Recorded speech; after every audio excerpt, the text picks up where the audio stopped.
Hi, and welcome into Meet Me in the Movies Open Dialogue. I am Thomas Manning, and today I'm going to be sharing with you my recent interview with writer and director Bruce Bellocchi, talking about his film, The Legend of Jack and Diane.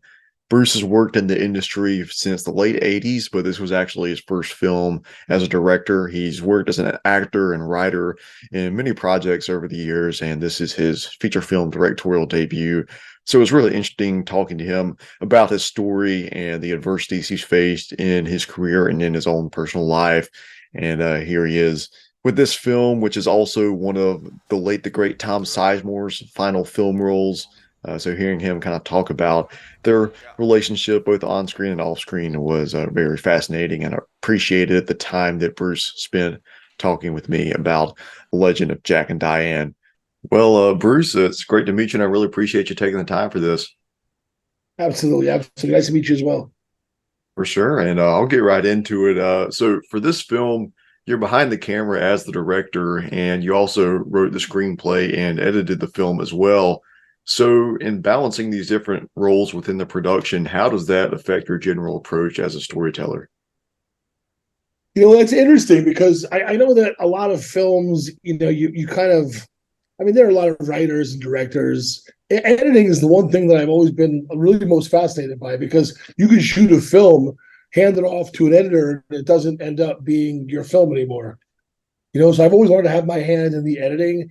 And I really just learned it just by doing it over the years, just from 20 years ago, when you'd use this little Photoshop stuff and just started getting, then Final Cut, started learning that, started learning Adobe Premiere.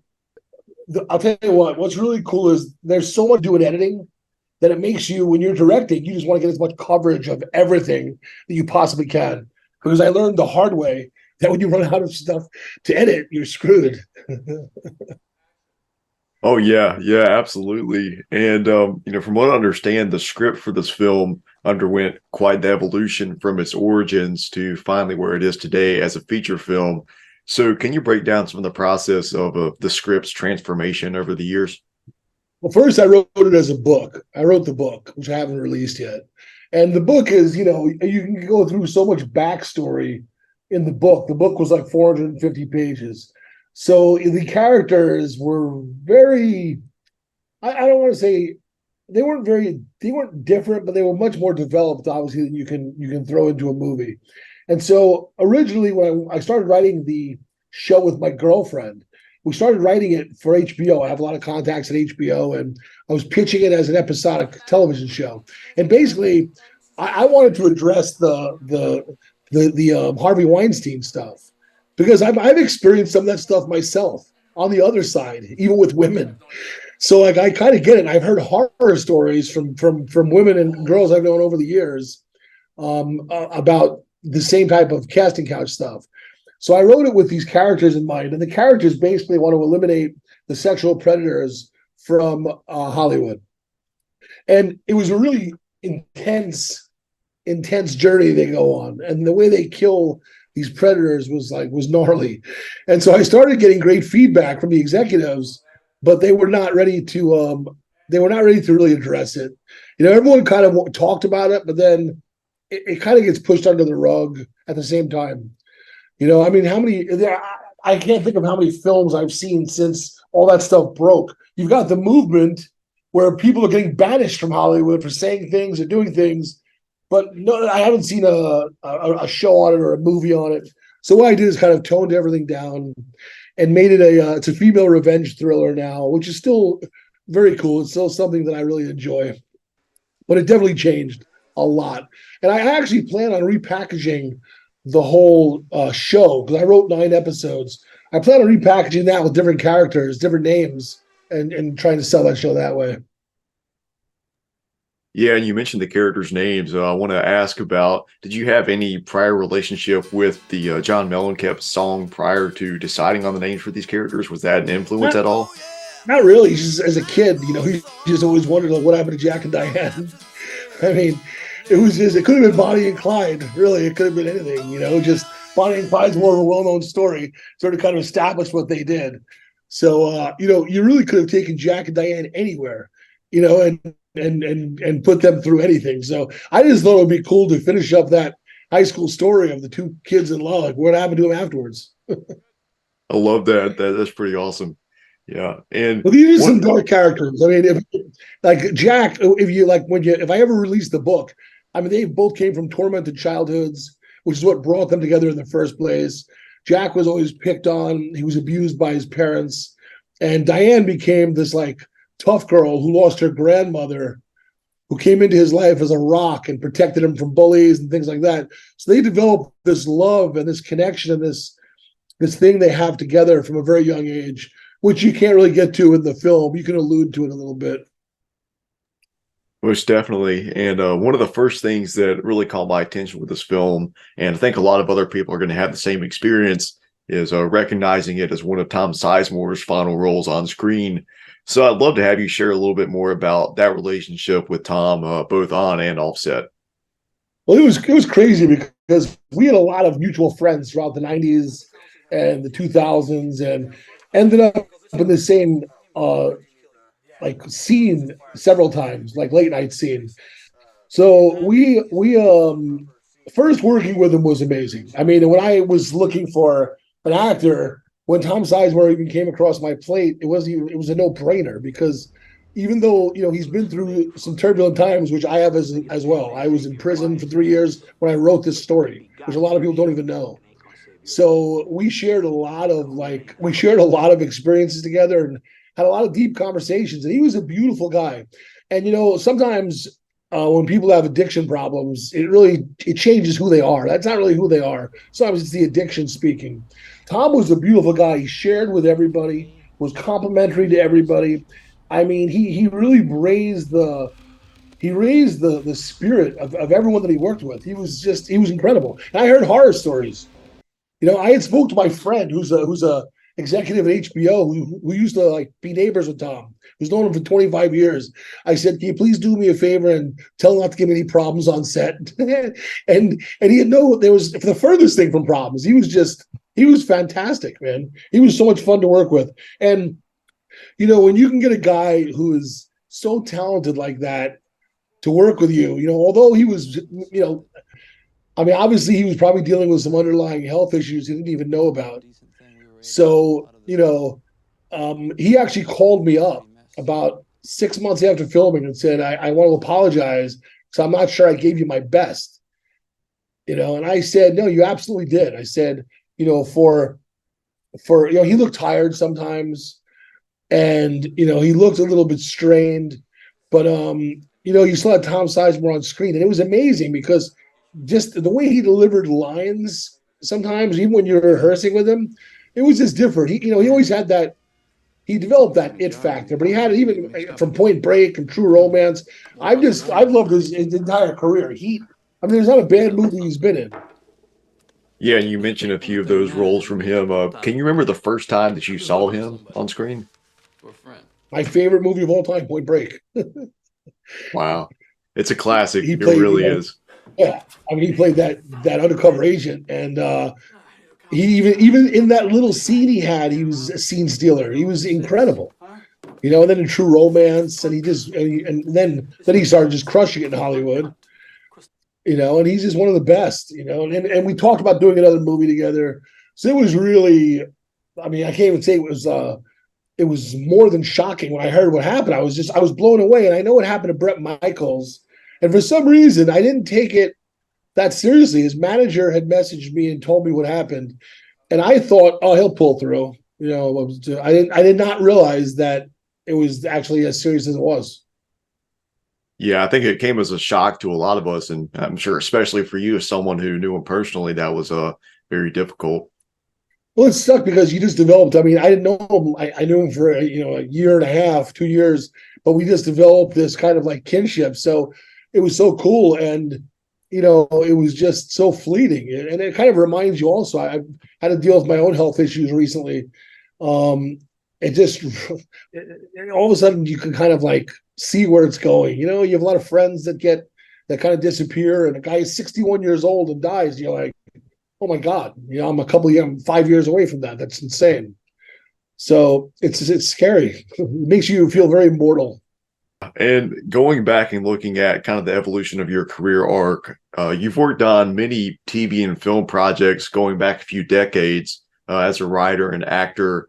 And here you are with this film as your feature film directorial debut. So, do you carry anything with you from those early days in the industry? Is there anything that you learned then that's continued to impact your journey as a filmmaker? Without a doubt, because like back in the day when a lot of my friends are going to film school, I decided to try to get as many jobs as I could on set.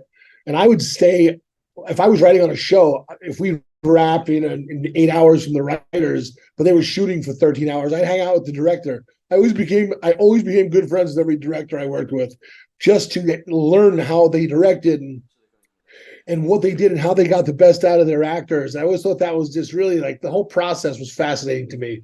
I just wrapped my second feature called Love Kills about a week and a half ago, and I've been sitting here editing that thing every day, like 18 hours a day. The editing is taxing. But one thing I've taken with me through all the years is just it was all the on-set experience. So it finally came to me as like no one's going to offer you a directing job. I don't care if you wrote on 30 shows and you have all the connections in the world. It just doesn't happen. So you really have to start putting your own material out there. So I think I have some incredible scripts. I've optioned a lot of scripts over the years, and 90% of them don't ever get made into anything. They sit on a shelf. You get the option back after a year. So I finally decided to go out and be aggressive and find executive producers who are interested, raise money, and make these independent films. And hopefully, obviously, I have the next one I'm actually doing is my passion project. It's a boxing movie. I'm actually acting in it and directing it. And you hope that you can tell these stories that make people feel something. At the end of the day, it's entertainment. Jack and Diane's an entertaining story. It's not my masterpiece. I thought it was very entertaining. It's something that you can watch from beginning to end, and it's kind of cool. The next film I did, Love Kills, is a funny piece. And my third one, to me, that's the one we're going to send to film festivals. And that is it's dark, it's dramatic, it's intense. Deals with racism. It deals with depression. It's kind of one of those films that you can kind of stand behind and say like this is the one I put my heart behind. You put your heart behind all of them, but the different genres affect people differently, obviously. So I don't remember what your question was, but that was a long answer.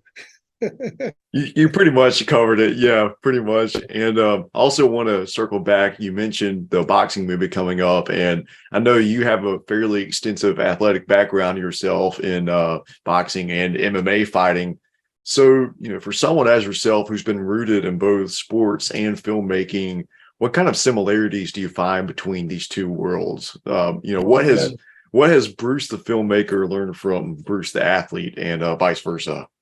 Well, Bruce the athlete learned that you have to give when you're committing to a sport professionally, you have to give 100% of yourself and more. You have to live it, otherwise you won't be successful.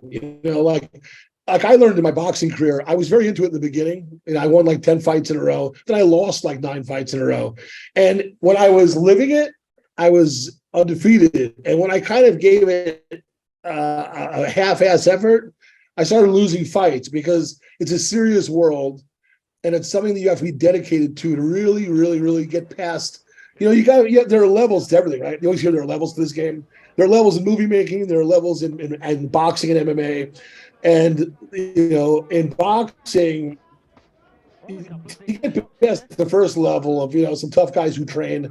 If you have some good skills, you can do that. I got past that level, but when I got to the level of fighting undefeated guys like David Tua and world champions, I was taking fights on a day's notice. I was partying. I didn't care. So one thing I learned is that you've got to focus on what you want, and you've got to give everything to it if you want to be successful. I wasted a lot of time in fighting because there's no pension plan there. There's no health insurance. You don't get anything when you're done. So if you're not going to be serious, don't waste your time.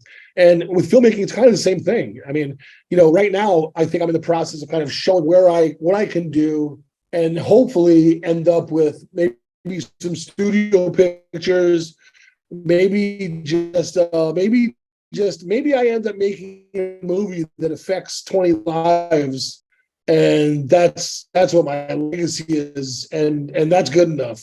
Not creating something. I am just a very. I'm always happy, but I'm a kind of a unfulfilled person. And even through boxing and MMA, I loved it, but this is always like I always felt like I was living a story. So like all of that stuff was just experience to be able to tell a story later in my life, which is kind of the point I'm at now. I mean, I have so many different experiences and stories that I want to just share. And again, some of the stuff, maybe it hits somebody, maybe some of the stuff we're doing, like the boxing movie I'm doing, is a really intense movie, and maybe it helps somebody that deals with depression and struggles. Kind of like, I mean, look what Rocky did for so many people. Inspiring movies like that. So, I mean, everyone's got their brand and their genre and what they like to do, but we'll see. I definitely took a lot away from my athletic career and put it into this. For sure, for sure. Well, Bruce, again, it really was a privilege to talk with you today, and thank you so much for your time, and thanks for sharing your story, and congrats on the film, and hopefully we get another chance in the future to talk about some of your future projects. Absolutely, man. Where are you located? I'm in North Carolina. I knew it. I knew there was a Carolina accent there somewhere. I get that a lot. I get that a lot. Yes, sir. I love the Carolinas. Tar Heel Blue, baby. Yes, sir. Yeah, I'm like west of Charlotte, east of Asheville, so kind of right there in the middle. So Asheville's really taken off, isn't it? Oh yeah, I was actually just there last week for a concert. It's quite the city. Yeah, I hear a lot of people talking about Asheville now. It's awesome. Yeah. All right, well, listen, thank you for the interview. Take care of yourself. Thanks, man. Have a great one. You too.